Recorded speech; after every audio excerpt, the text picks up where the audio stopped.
Hello? It was so distorted. Oh, it was? Yeah, you're very distorted. I'm still distorted? Maybe not as bad as you were at first. Okay. That sounds Okay. sounds a little better. Oh, okay. Weird. Ah!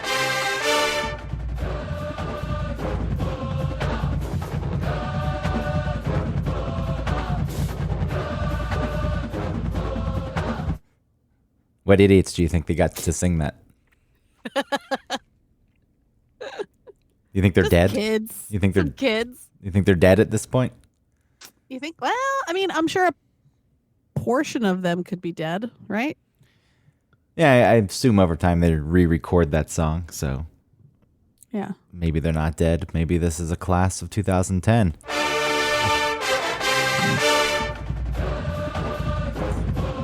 So lame. I love when they chant the letters of the state. I do too. R? Oh, no. Oh, there's the R. Ah.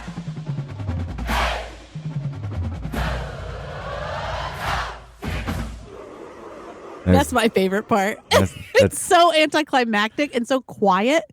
the roofing I always make fun of.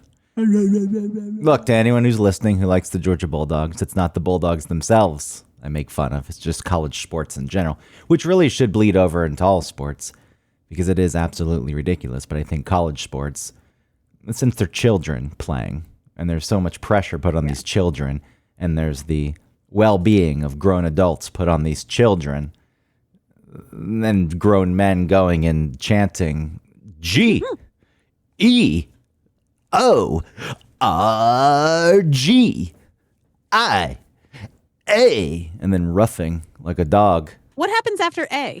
Do they do something after A or they just go A? No, they don't do A again. Now we have to listen, thanks. Oh, you can't scrub ahead?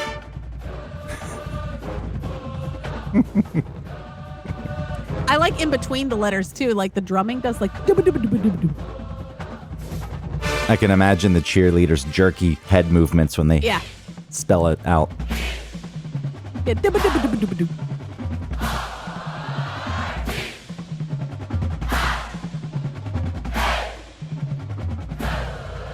Go.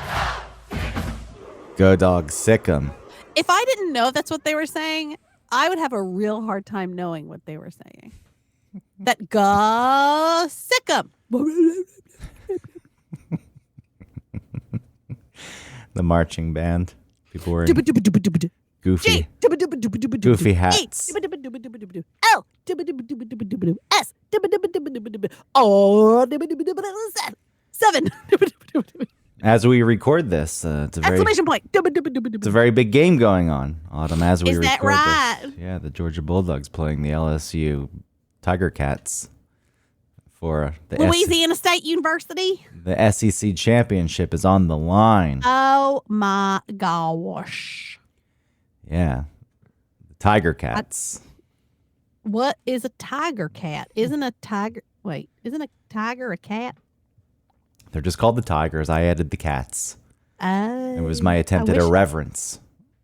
I don't understand so much because I don't know them footballs. No!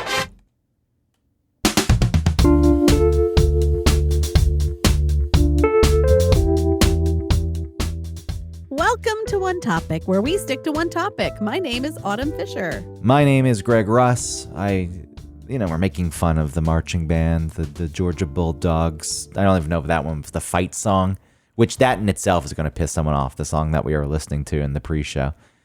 That is the fight song. That is the Georgia fight song. Go Georgia Bulldogs. Woof, woof. Blur, blee, blur, blur, Woof, blue. woof, woof, woof. I just want to clear the air here. I don't want our listeners who are Georgia fans to be angry with us. So we can make fun of LSU here too. So we're going to listen to the Go Tigers cheer. Go spelled Geaux. Because get it for the Louisiana. So they're really leaning into that. That's cool. That's funny.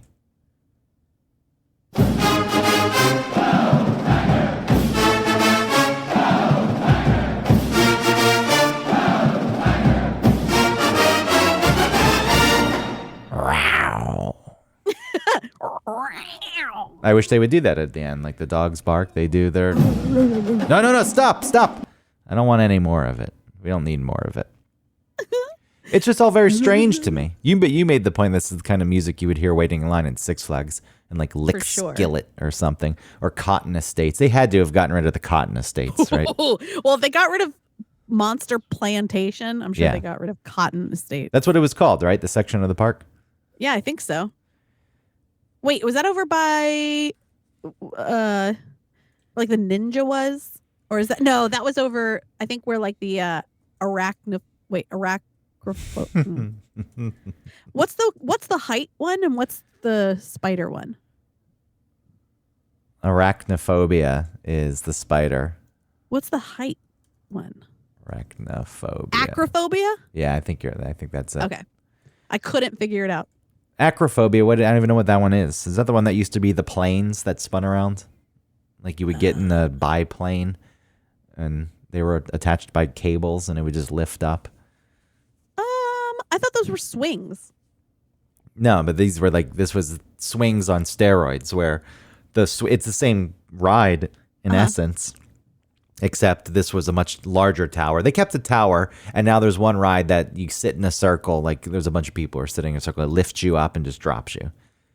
Oh, God. I thought that's the acrophobia. Parachutes. Remember the parachutes? Yeah, I remember the parachutes. Oh, those were the best. But those felt kind of slowly. I know. I really liked that one, though, because you got to go up really high, and you could see it from the road when you were going down 20. At the top of the free fall, you could see the skyline. Ah, the free fall was so scary. Did you ever do that where you put a penny on your knee and watch it float? Yeah. So cool. I used to like the free fall. They got rid of it. Oh, they did? Well, it seems, just thinking about it now, I feel like it was very metal. Very much metal cage, metal scaffolding. I think it would break down quite often, too. That's not cool. That's not fun to think about at all. And then there was the ability... I don't like with that one, the safety mechanisms, they're important on all the rides, but with the free fall, because it just lifted you straight up, that if, that little elevator broke, you could come crashing down onto the people loading up, waiting to go on the ride. Maybe it was just Cotton States. The Cotton States Exposition, also known as Cotton States. So I said estates. Adding, the Cotton Estates. Well, welcome to Six Flags over Georgia. Yeah, I think Come on in, sit down a spell. I think with the Monster Plantation, that made me think of estates, but it's just Cotton States, which I assume means the South. I have no clue. Go ahead and go to Monster Plantation and meet the child that has turned into a giant bird woman. Oh, here you go. The area at Six Flags Over Georgia, Cotton States, was named after the 1895 Cotton States and International Exposition, which was held at Piedmont Park in Atlanta. What does that mean? It's gone now, by the way. What is a Cotton States Exposition? I have no clue. The Cotton States and International... What is an exposition? I don't know, World's Fair type thing? Expo. Got it. Maybe the owners of the factory in Cabbagetown showed up to that. The factory that made the bags that carried cotton. Oh my! That's where my pinky got chopped off. What a strange factory. What do you make of that factory? The bags that carry cotton. Oh, it was part of the problem. It was a self-contained community, Cabbagetown. The factory built all the housing in Cabbagetown. They had their own schools. They had their own trash pickup. The housing was for the workers. I don't know why it was called Cabbagetown. There's rumors that it smelled like cabbage because everyone was poor and only ate cabbage. And then there's the dumb story. It's like the cabbage van tipped over. Cabbages. And everybody was like, what's the name of our town again? I forget. Let's just call it Cabbagetown. Yeah, we're adopting this new nickname because right there on Boulevard in that curve, the cabbage van tipped over and cabbages rolled down Carroll Street and someone on Gaskill. And from that day forward, we called it Cabbagetown. It was a derogatory name, I'm sure. But yeah, I'm sure it was. Well, but who names a town? If it's settled, this was more of a neighborhood. So what was it before? It wasn't But Cabbagetown is on the address, isn't it? No, it's Atlanta, Georgia. What are you talking about? Oh, I don't know. I thought maybe it was like a city name. No. Oh, When I lived don't in make more sense. Cabbagetown, when I owned that house on Carroll Street, the commercial thoroughfare of the neighborhood that should be a one-way street but isn't. It's wild that it's not. The address was Atlanta, Georgia, 30312. Thank you very Mine was much. 203 13th Street, Atlanta, Georgia, 30309. You can't remember the other ones. I can't remember any. I don't remember any of my other zip codes, actually. I remember in Lawrenceville, it was 30044. And even though my mom was also in Lawrenceville, she was 30045. What? Or maybe I was 45, and I was like, I'm better. Zip codes. Zip code talk. Hot zip talk. Well, so the Cotton States area was renamed to Metropolis Park in 2017. No more cotton. No more Cotton States Exposition at Six Flags Over Georgia, which I haven't been into since, I don't know, 2008. Wow, that's pretty recent, I think. Recent? I mean, compared to I don't think I've been there since 25 years? I No, think 15 years. I think I got you beat. It's 15. My math is clearly 25 years. clearly bad. I've never been there. Okay, I think I was there in 2000. I think the last time I went was for I was in promotions, and I was doing a thing on the outside, like waiting for people to go in, and then they were letting me go in. Like, you can go in. So I was like, yeah. So I rode acrophobia, and it had been so long since I've been on a roller coaster or like anything. And I was like, whoo, that was crazy. What the fuck is And then I the left. acrophobia ride at Six Flags? What is it? Yeah. It's like it's one of those towers, that you strap in and you sit around like Yeah, a tube. that's what I was circle. saying. That's what I was saying. That used to be the planes, the biplanes. Okay, but it doesn't spin you. Well, they used to. They just drop you like a free fall. Yeah, they just took the same tower and the lifting mechanism that used to lift Yeah. the planes up, and they put some seats in it, and it just drops you. Woo! It was like the fancier free fall. I think it must have been 2003. Wow, 38 years ago. Yeah, I think it was like 42 years ago. I think. I don't know why I couldn't get that simple math. It felt like that long. Plus, I like to live in the future thinking about my old age Yeah. constantly. The inner monologue. Some people apparently don't have inner monologues. I've heard that. How? I don't know if I have an inner monologue. A lot of my inner monologue comes out. Like, I speak it. Especially at this waitressing job, I'm always like, okay, I gotta put in that, and then they're fine, and then I'm gonna check on them, and then That would still count, though. The inner monologue, though, it would make sense to me, I guess, that if a large portion of the population didn't have an inner monologue, explain why they're so fucking stupid and don't think things through. yeah, Have they're no- just working on instinct. and have no self-awareness. How can that Move forward when they have an instinct. how can that not be a thing? Yeah, I don't know. Do they know if those people are actually less intelligent? Like, no judgment, but I mean, wondering. I'm sure that there's plenty of people who have no inner monologue that are very intelligent. Maybe a lot of them are good at things like math and know that it's 15 years and not and not 25. well, maybe that is more instinctual instead of. All right, well, maybe intelligent isn't the right metric.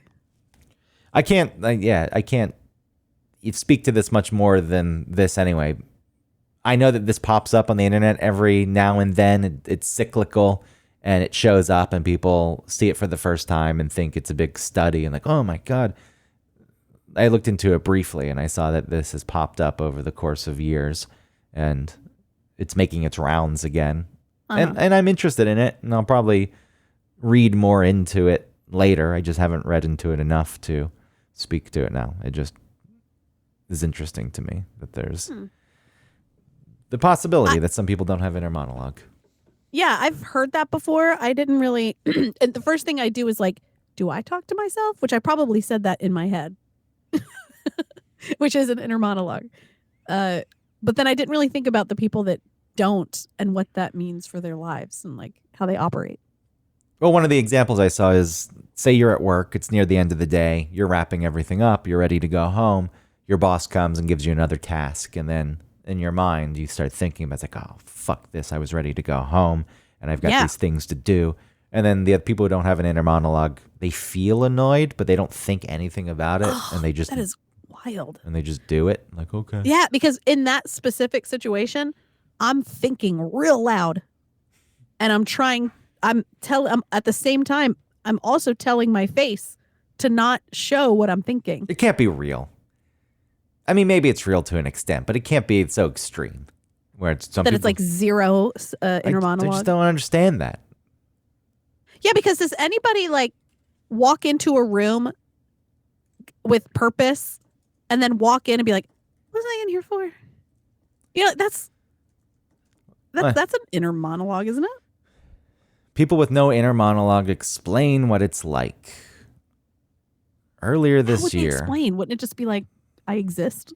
So this is from 2020. November of 2020. So what did people with no inner monologue do during the pandemic? They just sat there and stared at the ceiling and the wall. I also think we're probably getting this confused a bit. Like it can't be that people don't think. It's not that they don't think. That is how I'm taking it. So, this is the article where I saw the boss thing. So if your boss asks you to do something right at the point you were planning to leave work, if you don't have the inner monologue, you don't think, oh, fucking shit, what a pain. While saying, no problem at all, boss, out loud. Oh.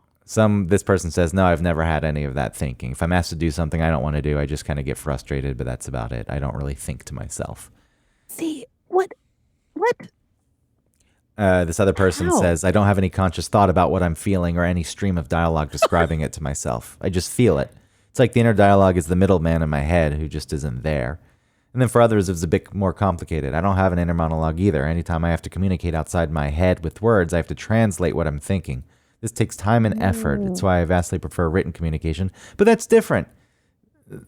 It's there. I prefer written communication over verbal because sometimes it's hard for me to express. I certainly Yeah. I feel like written is also hard though. I don't feel like written is easier for me. Yeah, that's fine. It's different for different people. Yeah, interesting.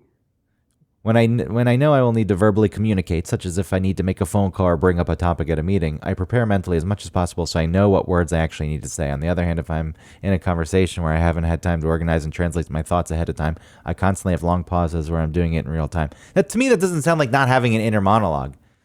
That just sounds like... Because I'm doing it right now. Like, what am I how do I get what I'm feeling or thinking out of my brain? If we're having this as a guide, then I don't have an inner monologue, which I poo-poo. Like, I have a fucking inner monologue. But sometimes I don't necessarily know what I'm going to say, but I find that is usually because there's an overthinking involved, and I haven't sorted my thoughts out yet. If I can sometimes not having an inner monologue is the best type of conversation because you're talking back and forth and you're actively listening. And so you're not thinking in your head about what you think or feel. You're just responding to whatever the person is saying. Thoughts are words. I can't imagine a thought not as verbal construction. I agree with that because I think about animals and how they think. Because I think, I can't say we all do apparently, but I think in language. So when you're hungry, you think, I'm hungry.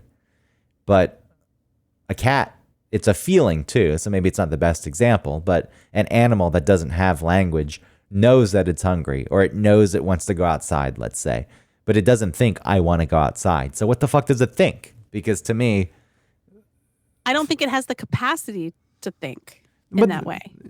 There's a capacity to know what it wants. It makes decisions. But I think it's an instinct, right? Like outside, I know that they're not thinking this, but the links in their brain are outside is food. I want food. Outside. But they can't even think that because they're not thinking outside is food. They don't. That's what I'm saying. But they know, just like how my therapist once described anxiety from like a biological the therapist standpoint. that you ditched after a year. I did not ditch. It was a Unbelievable. process. We talked about it. Anyway, she talked about like where anxiety comes from, and it's like, if we were once in danger because we were attacked from these bushes, by an animal or something, then going near bushes may give us anxiety, which was an instinctual way to tell us to avoid those dangers, right? So like a place where an animal could be hidden and attack us. So I think that's like, if you have anxiety for something, you're not thinking about it and then it gives you anxiety. You just know it's coming, right? So I think maybe that's what a cat does, right? It has a feeling of hunger, and it instinctively has experienced food outside, and so it wants to go outside.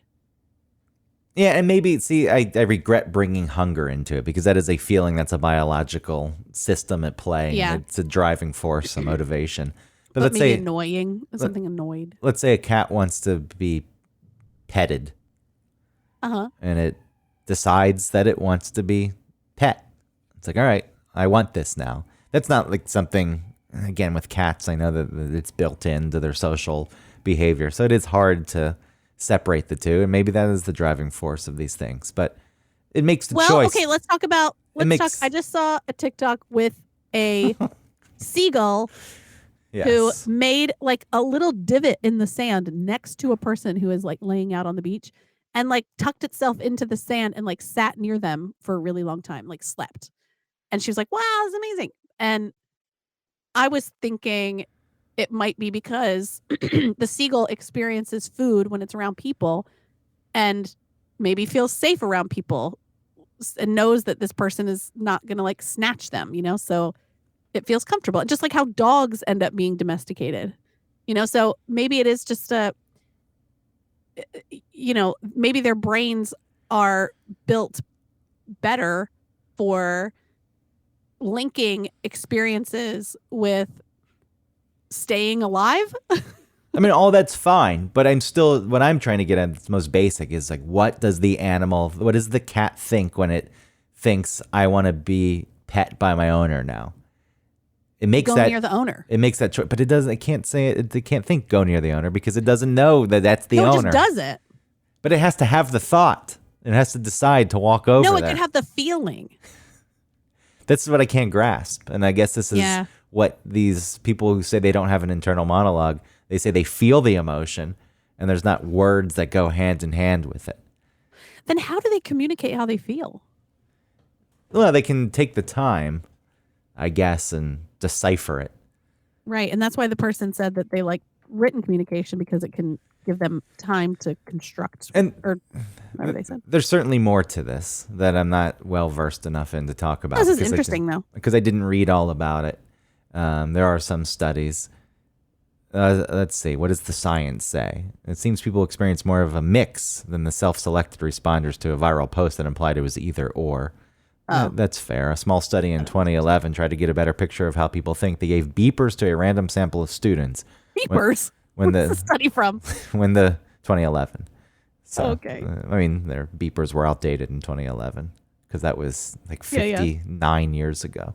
But I feel like, all right, well, if it's a 2011, then it's for some real purpose, I guess. They gave beepers to a random sample of students. When the beeper went off, they had to note down what was going on inside their heads moments before it went off. This went on for several weeks to get them used to it, and then get an accurate picture of what was happening inside their minds. Subjects experienced themselves as inwardly talking to themselves in 20% of all samples, the team wrote. But there were large individual differences. Some subjects never experienced inner speech. Other subjects experienced inner speech in as many as 75% of their samples. The median percentage across subjects was 20%. Some people talk to themselves a lot, some never, some occasionally. But it's just talking to yourself an inner monologue. I don't know. It seems to be what they're going at, which I think puts it in a whole different category. Well, talking to yourself is an inner monologue. Yes, it is. Oh, that's fine. You don't like that? I mean, maybe sure. I tend to talk to You myself don't just like in my head. I don't speak to myself aloud. Sometimes I do, but it's in my head. Constant berating, you fucking idiot. What a moron. You're so stupid and You really say that to yourself? You don't embarrassment. really say that. Yeah, at times I do. Really? That's so sad. What was I thinking about earlier? Something that I was really ashamed by. That there's it's not going to come back. It was earlier today. I was sitting there at the movie theater. Yeah. I went to see The Menu, which I really enjoyed. What is that? You just have to look it up. It's hard to explain what The Menu Okay. is. Interesting.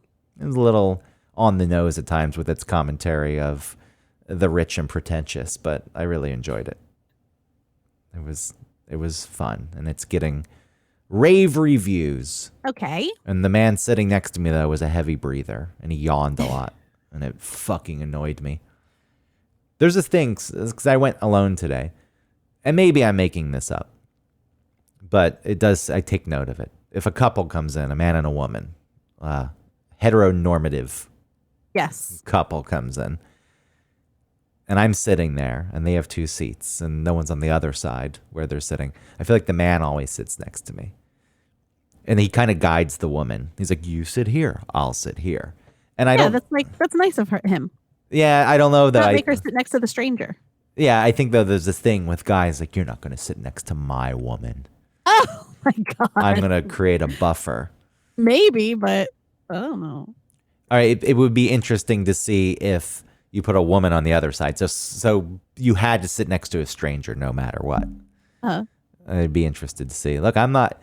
I think I'm thoughtful and I look out for Christina, but... the movie theaters aren't as bad as they used to be because they have those giant recliners. So you're not really sitting shoulder to shoulder. Right. You're not like in an airplane seat next to them. No, but I still can't stand sitting next to other people. And is the movie theater that crowded that they had to sit next to you?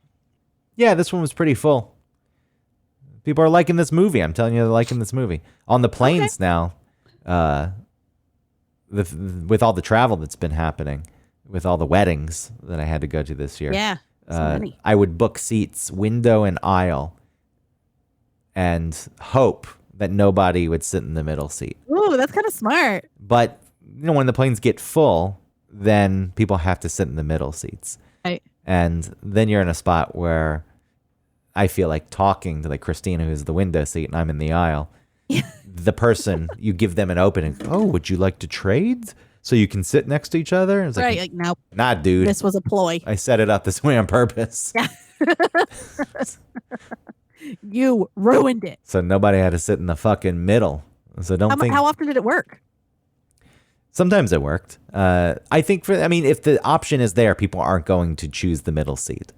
Sure. But the planes get full enough. And then at some point, if you want to sit next to each other, then you both get aisle seats on different sides of the aisle. Oh, yeah, that's smart. And then you're close to each other, but you aren't. And then you can both get out if you need to. Yeah, I really can't stand that middle seat, and it'll drive me crazy. So, being nice, going back to the movie theater discussion, being nice, sure, but there are instances where I'm like, you know what? You sit next to the stranger. I'm not going to do it. But movies aren't so bad. I do think the guy, it's though. way different. Yeah. And then he kept leaning over and whispering before the movie started. So it wasn't annoying, but I was like, is he talking about me? Making it about myself. Oh, my God. Making it about myself. You're so silly. I can't remember the embarrassing thing that happened, though. Oh, yeah. What was the embarrassing thing? I don't know. Now we're in a spot, when you get to that spot where it's like the tip of your tongue. Yeah. And the more you think about it, the harder it is to grasp. And now it's fleeting. Oh, and man. I think I would have to really stop talking and take some time to try to figure it out. And it had something to do with the movie theater? No, when I was sitting in the movie theater is when this thing popped into my head. I was like, oh, yeah, that it freaked thing. You out during the movie. That thing happened in my life.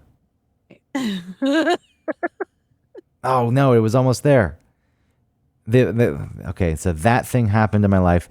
The other person doesn't even remember who I am at this point. That was one of the things I thought. That's getting me closer. Right, but you're still thinking about it. Yeah, and maybe they still think about it, but they can't say it was me because they don't remember. Fuck. It's not going to come to mind. I hate that feeling. That is the worst. I will say the other day I went and bought bagels and my change was $11. And Okay. I said, hey, if it's easier for you, I'll just give you an extra dollar and you can give me 10 back. And then I left. I mean, granted, the cashier also said, okay. And this goes to show I couldn't get the math correct on the passage of time. No, that would have worked for $9 change. Right. So they wouldn't have to give me a bunch of ones. And I was like, Right. all right, here's an extra dollar. Just give me 10 back. I gave you $21 for an $11 bill, and you can give me the 10. But yeah, it was I owed 9, and so I got it wrong, thinking the 9 was the change. And then I walked out. I was like, what a fucking idiot, you fucking loser. I've done that before where I'm like, oh, I can give you, after the transaction is completed, I'm like, oh, I can give you a penny, so that they can, give me. And then they look at me like, oh. And then I look at them like, oh, I know that this works in this situation, but I feel scared and can't tell you why. So don't worry about it. I also feel like if you did what I did, you'd giggle. You're like, that's just who I am. Not good at math. Hee hee hee. Yeah, what's wrong with that? Own it. No. Need to be perfect. Nah. Man, what was the thing? They don't remember who I am, so it doesn't, I don't know. It's never going to come back to my brain. Never will. It will later tonight. Oh, and then and then it'll happen again. I'll have to add on to the show. Oh yeah, do that. If it comes to my mind before I post the show, then I'll add on to the show. Okay. They don't remember who I am. But you're still thinking about it. I'm still thinking about it. What did it have to do with? Let's not think about it, and then it'll come back to you. Did it tie to the movie theater? I was so close when I got that piece of information. Yeah. But now it's drifted back out to sea. Oh, no. So it's gone. Anyway, the inner dialogue is there. That's the point. Right. These people who don't seemingly have that. Like shows like Dexter, or where there's a narrative device in play, where the protagonist is driving the story by explaining what's going on in their brain. Apparently some people don't relate to that. They just think it's something that was invented. Ooh, like American Psycho. Yeah, they think it was invented for the movies. It's like, oh, it's just a way to drive the movie forward. Okay, well, if it's like that, where it's like, I only have a piece of toast because I only want one piece of toast and know that later I'm going to have, like it's more fleeting. It's not so narrative like that. Yeah, I guess so. Yeah. Sorry, I wasn't really listening to what you were saying because I was trying to I was trying to remember. Stop trying. I can't stop trying. You won't remember. It's not going to happen. So people who don't have so this can actually tie in. I was telling you that I got a scam text the other day. Uh-huh. And I had a long discussion with the scammer. I used one of the texting apps. And at some point, I started just calling them out, saying, not like, you're an idiot. I know this is a scam. Right. You think I just said, I know this is a scam. Aren't you embarrassed that it's such a bad scam? Don't you want to do more with your life? If you want to be a scammer, don't you want to be the best scammer there is? And the person just couldn't grasp that concept and kept moving forward with their story. And it is really frustrating because if you do try and talk to them, like, 1 out of 100 will sort of level with you and be a human, but the rest are just like, they'll give you nothing. But I think this is what I wanted to tap into with this person was somewhere during the day, they have to sit there and think about what they're doing, or so I thought, and maybe be a bit embarrassed. Like, this is the scam we're running. This scam fucking sucks. This is a lame ass scam. So the scam was, I got a text, you had that $2 billion lottery winner recently. And a text came that said that person wanted to share their money. And they were randomly picking people to win $60,000 of their newfound fortune. And it said, reply with this confirmation code, which was like just made up, but it's like LABL60K. So I responded. I read what's that? 60K. That could have been yours. Yeah, the 60K could have been mine. Yep. And so at first I was just playing along. I was like, this is so exciting. And they didn't respond with anything except for, in all capital letters, full name, address, gender, occupation. Kindly fill the information above. And I didn't see that they responded, so I made up some excuse. I was like, oh, sorry, I was caught up with work. Then I went out with some coworkers last night, and they just wrote back, okay, kindly fill the information. And then I said, my name was Kate Ewell. Oh. And I gave an address in Brooklyn close to my old apartment. Female. I know some people would have wanted to have fun with the gender. I just said female. And then occupation, outreach specialist. Whoa, outreach specialist. And then they said, okay, I check your $60,000 winning status, but it's not activated yet. You will have to activate it. Will you be able to do that now? And I said, how do I do that? And I said, why is this person giving away their lotto money again? That's very kind of them, but it feels too good to be true. Also, please don't take that as me being ungrateful. I'm not at all. I think it's amazing, and it will help me tremendously. I'm close to retiring, and this extra money will push me there. Anyway, I really hope my asking didn't offend you. I think because they took a while to respond. Yeah. And not, I just wanted to push it forward. No, that's good. No, it didn't. Meaning, did it offend you? Will you be able to do that? And I said, I don't know if I can activate it. What do I have to do to activate it? If I have to go somewhere, I can't right now. I need to be at home for the roof repairman who's coming in an hour. If I can activate it from my phone, sure. What a story you're spinning. Just make sure you get it later. Do you understand? You're close to retirement? You got a new roof coming? Just make sure you get it later. Do you understand? I said, not really. What do I have to do? Can you tell me that? I told you already. And I said, I don't want to do it late. I don't want to do it later because I worry the opportunity will go away. So just tell me how to activate it and I will. You did not tell me how to activate it. You said you saw I have not activated and asked me if I could activate. I asked, how do you do that? And you just said, will you be able to do that? And then they tried to call and I didn't answer. And I think you're into these scammers, right? Yeah, absolutely. So I assume getting you on the phone is like the next step. Yeah, I think they want to get you on the phone and they want to guide you through how to get the money. Usually they'll say on a federally secured card or something, which really is just a Target card or an Apple card or a Google Play card. Open your bank account. Well, they'll do that too. Install they might remotely connect to your computer and then well, that's another thing they do is like they'll remotely connect to your computer. You'll log into your bank and then they'll make the screen go blank, or they'll make the screen go blank and it will say like that your computer has to shut down because it's updating its OS or something.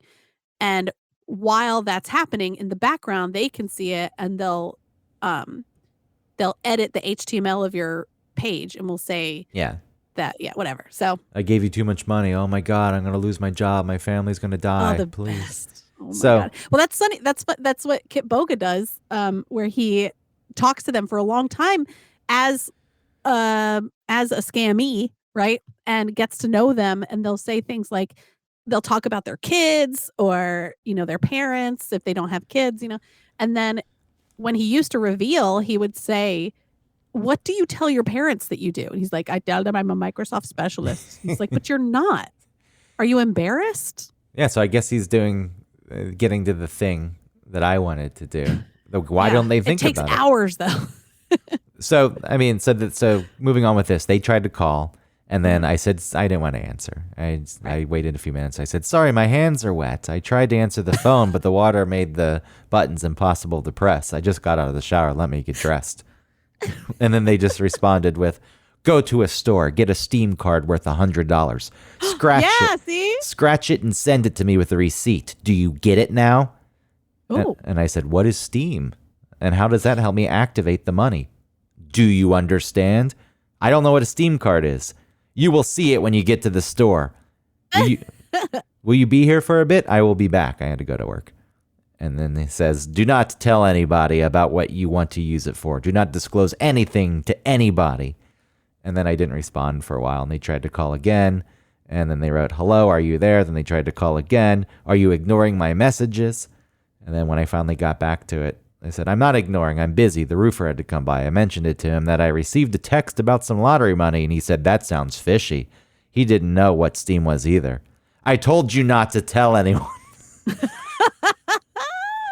Now go to a CVS or Walmart, get a Steam gift card. Then they tried to call again. Didn't answer. They said, call me. So this scam is pretty fucking lame, right? It's like, anyone, go get a gift card, scratch it off, give me the number, then I'll send you 60. It doesn't even make sense why that would activate anything. Yeah. Like maybe they would put the money to give to you on the Steam card.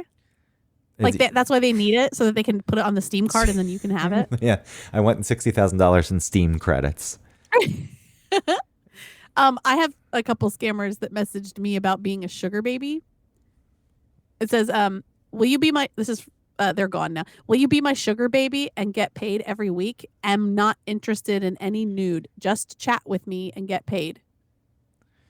Yeah. And what's the I said, hi, I use Cash App.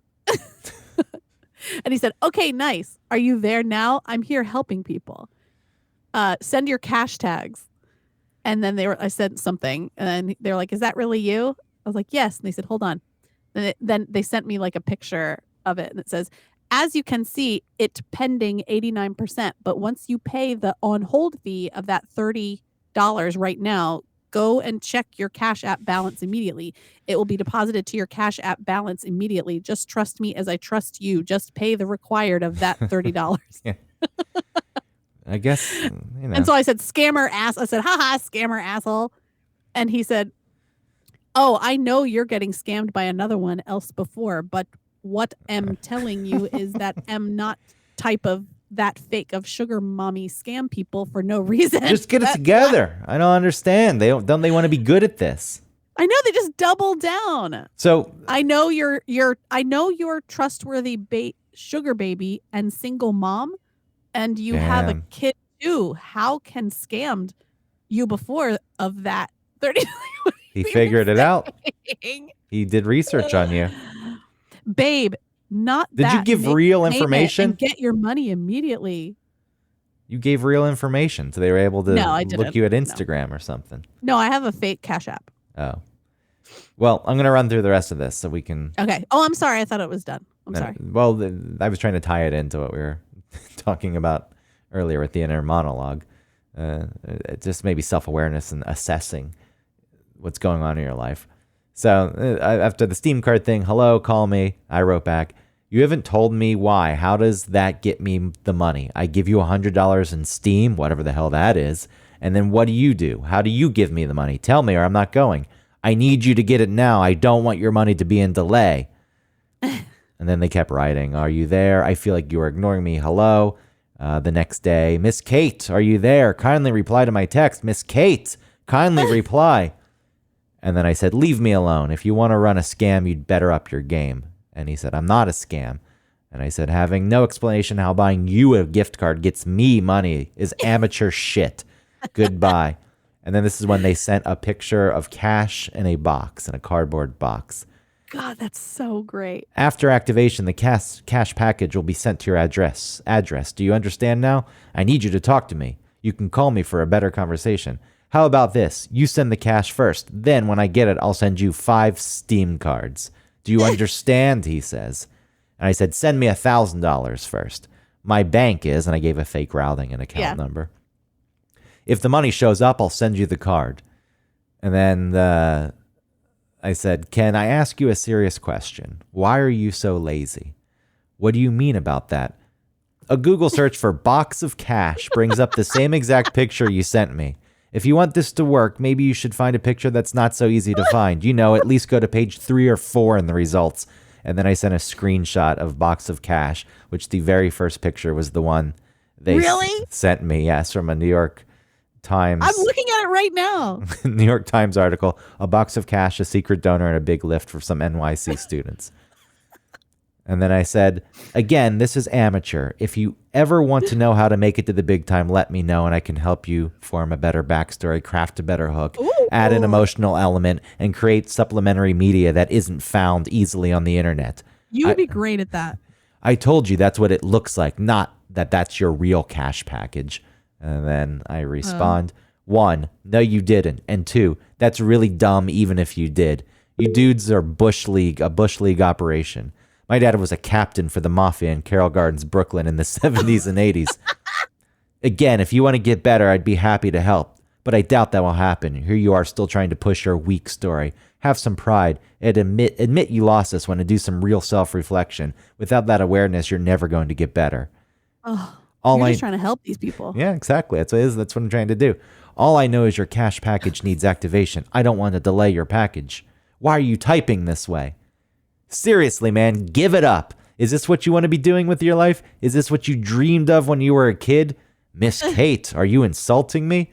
I mean, if you were good at it, bringing in a lot of money, I'd give you respect. I've got an ill-defined sense of right and wrong. I don't care if you want to scam people. I care that you don't have any desire to get better. Call me, please. If I call you, are we going to talk business or are you going to waste my time trying to push this lame scam further? I'm not a scam. Call me so I can explain things to you. I'm just disappointed in you, to be honest. You should be the one doing this. That's what they write to me. Uh-huh. And I said, is that an attempt at reverse psychology? Look, I know you're afraid to admit this is a scam to me, like I'm some law enforcement or something. I'm not. I don't particularly like the police, so I'm not going to expect you to work with me or acknowledge my advice. I get it. You have to protect yourself.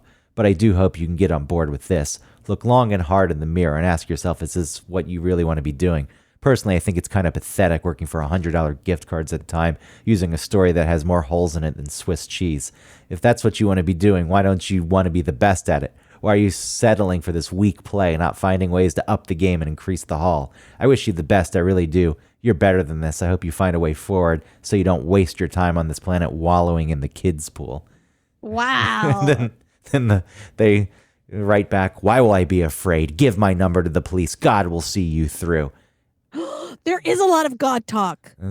I know. What a strange response. Yes. I've seen that God stuff before. We're almost done, I promise. I say, are you an idiot? I just said I wouldn't do such a thing in reference to telling the police about them. I have no desire to get you in trouble. And then they write, get me in trouble. So I obviously language barrier stuff too, I guess. Right, yeah. I just want you to be better than you currently are. You're playing Candyland when you could be playing chess. Oh. And then they write back, let's just finalize this. The $60,000 is real. Come on, let's just finalize this transaction and get you on the road with your $60K. Let me write it so a child can understand. I do not want to get you in trouble. This is not my intent. What bothers me is you are playing a game for kids when you could be in the big time, bringing in hundreds of thousands of dollars instead of $100 gift cards.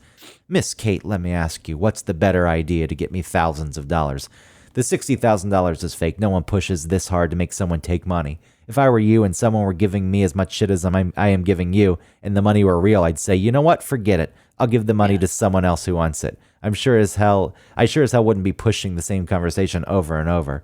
The reason I keep chatting you is because the management want you to get the money by all cost. And I said, goodbye. Please consider my advice. Don't waste your life with this baby's game. And then they wrote, bye, Miss Kate, and put a waving hand emoji. Bye, Miss Kate. But throughout none of that, throughout that conversation, there's not a moment where this person does think, yeah, $100 Steam gift cards at a time is a bit pathetic. Maybe I should be doing more with my life. Maybe the person doesn't have the ability to do that. Or maybe it just all got lost in translation.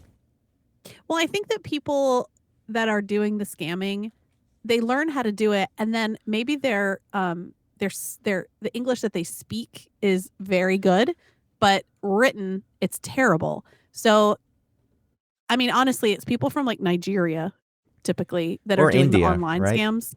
Well, and India. But India is more of like Nigerians usually have just like individual sort of scams that they're doing to make money.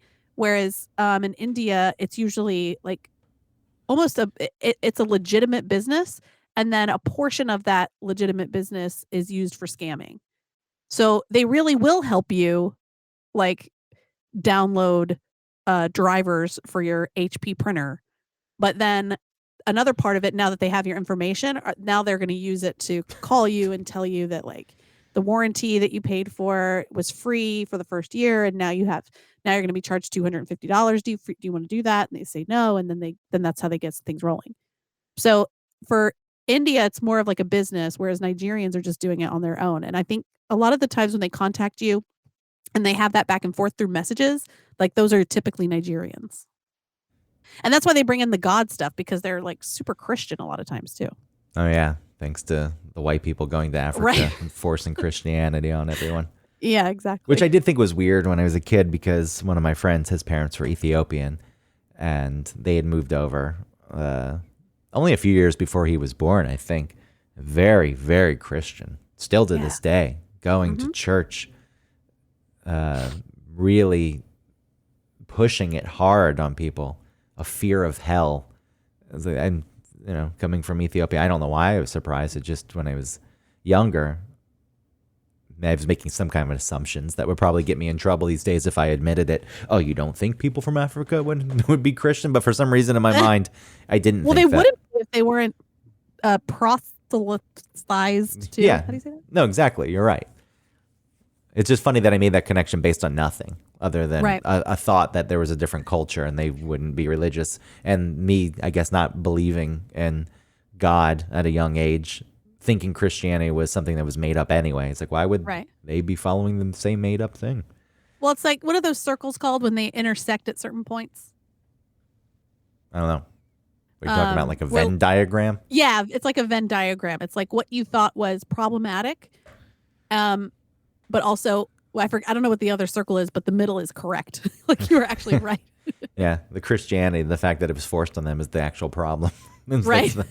It's not the religion itself, but the way it was done. Yeah.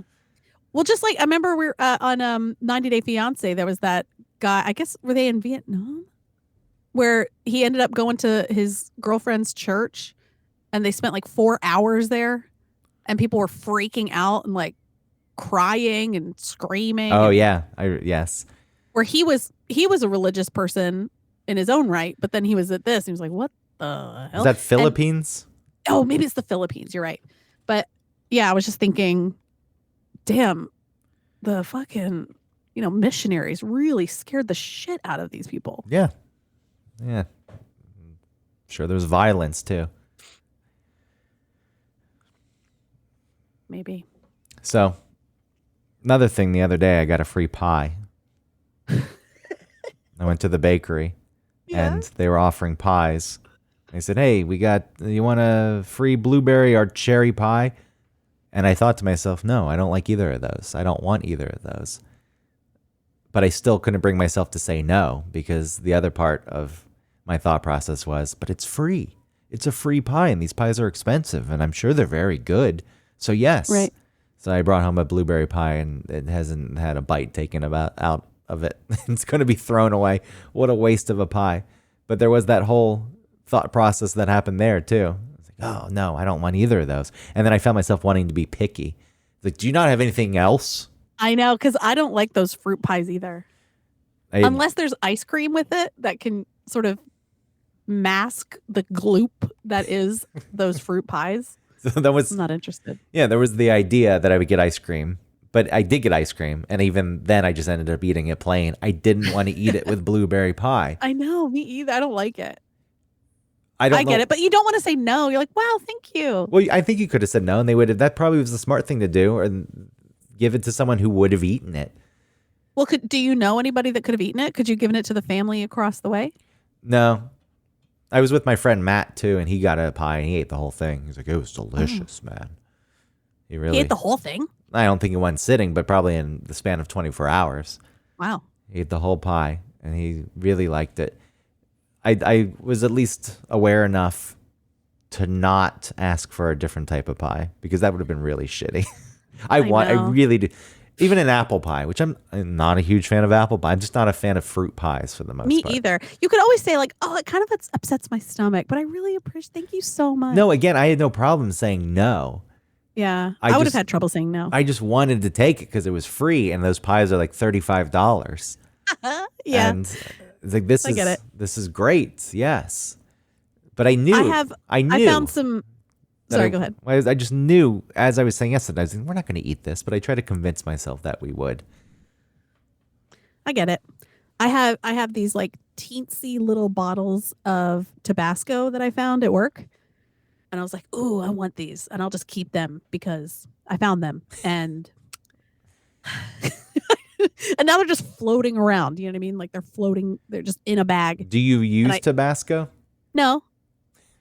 I mean, I guess if I had the opportunity, I'd be glad I had it. But there's barely ever a time where I'm like, man, if I had a tiny bottle of Tabasco right now. I don't even carry a purse. So like I wouldn't even have it with me.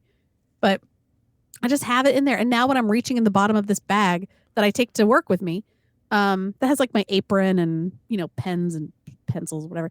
Like I reach in there and I'm like, okay, there's a pencil. Okay, there's a lipstick. Oh, there's those Tabasco things. And there's my charger. But yeah, I just took them because they were small and I found them. Acting on impulse. But did you have an idea? No inner monologue. Well, maybe there was because you thought somewhere. It sounded like you tried to convince yourself that you would use them. No, I think it was the opposite. I think it was the lack of inner monologue. Because if I had an inner monologue, I'd be like, well, you know what? These are cute and little, but you don't really need them. You're not going to use them. Just leave them here for the person that finds them, and then they'll actually use them. But instead, I was just like, little, want, take, free. Interesting, because I do feel like mine was the opposite. There was an inner monologue, but I still decided to take it, even though I was trying to convince myself I would eat it. There was a lot of back and forth. Yeah, you had a lot of inner monologue. It's like, I'm not going to eat this. I don't like that. But it's free, and it costs a lot of money. You should take it, and the bakery is pretty good. Nah, see, I would want to. Maybe they have a different one. I was annoyed, by the way, because the man in front of me got a slice of apple pie, and she said, you know what? I'm going to give you a whole pie for the price of that one slice. And he got the last apple pie. And again, not a huge apple pie fan, but I was more likely to eat the apple pie. Oh yeah, I would if I had to choose between fruit pies, apple is on top. What about between cherry and blueberry? What would you? Ew, neither. Just like clots. What does it even look like inside? I didn't even cut it open. It's just it's a coulis. So it's like the berries, but it's also sugar. So some of the fruit sort of breaks down into like a syrup. So that's why I was saying it feels like eating clots. It's gross. Yeah. Anyway, you're going to say something. I cut you off. You probably forgot.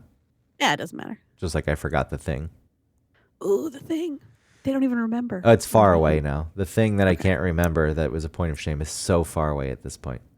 I really need to go. I was just realizing that I came in here at like 4:30 and the kids have been just, free balling it. And it's 6:00. Good. Who knows what they're watching, but I gotta feed them. No, you don't. They can feed themselves. They're old enough. They know where the food is. No, they don't. They don't know how to. No, they would feed themselves by eating like chips and fruit snacks. Yeah, they'd live is the point. Of course they would, but I should be their mother and feed them. How long do you think they'd live if you just left them in the apartment with? Oh, how long would they live? With the food that you currently have. Oh, they would live for a long time because I have a lot of stuff they can. Exactly. So it ain't no big deal. But all right. What is your point?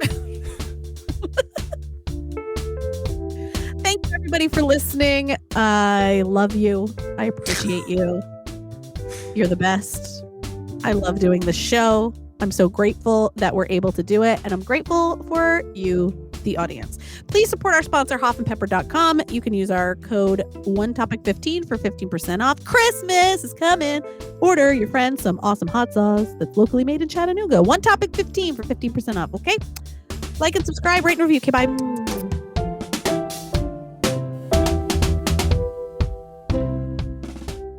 What would they think of you getting little bottles of Tabasco instead of using Hoff and Pep?